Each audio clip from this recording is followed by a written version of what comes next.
इस बार ठंड अपने सारे रिकॉर्ड्स तोड़ने वाला है और इसी के साथ हमें ज़्यादा से ज़्यादा सुनने में आएगा कि सर्दी जुकाम हो गया। तो क्या आपको लगता नहीं है कि इससे पहले ही आप जान लें कि क्या वो विशेष बातें हैं जिनका ध्यान आपको रखना चाहिए जिससे आप स्वस्थ रहेंगे? तो चलिए जानते हैं। सबसे पहले जब ठंड बढ़ती है हम ये सोचते हैं कि चाय या कॉफ़ी पी लेते हैं, गर्माहट रहेगी, लेकिन ये आप गलत सोचते हैं। 1 या 2 कप चलता है, लेकिन अगर आप ज़्यादा मात्रा में चाय या कॉफ़ी पीते हैं तो डिहाइड्रेशन हो जाता है और जिससे गला खराब हो जाता है।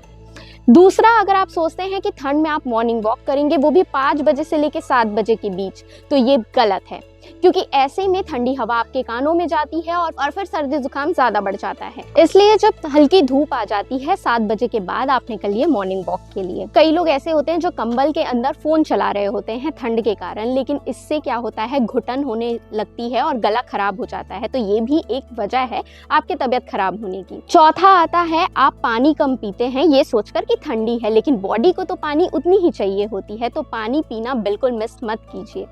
ना आपको खाना मिस करना है, इससे कमज़ोरी आती है, सर दर्द होता है। इसलिए ठंड कितनी भी हो, खाना आपको परफेक्ट मील आपको लेना है और उसी के साथ पानी भी पीना है। अब सबसे इम्पॉर्टेंट है कि आप स्वेटर तो पहनते हैं, लेकिन मोजे आप पहनना भूल जाते हैं। अगर आप बाहर निकलते हैं तो आप कान बांधना भूल जाते हैं।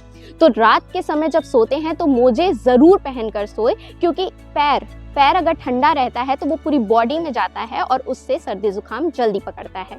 तो इसलिए इन सारी बातों का ध्यान रखें और स्वस्थ रहे, और अपने फ्रेंड्स के साथ भी ये रील ज़रूर शेयर करें ताकि वो भी अपने आप को स्वस्थ रख सके। और ऐसे ही इंटरेस्टिंग वीडियोस के लिए सीजी भास्कर को फॉलो एंड सब्सक्राइब ज़रूर कर लीजिए।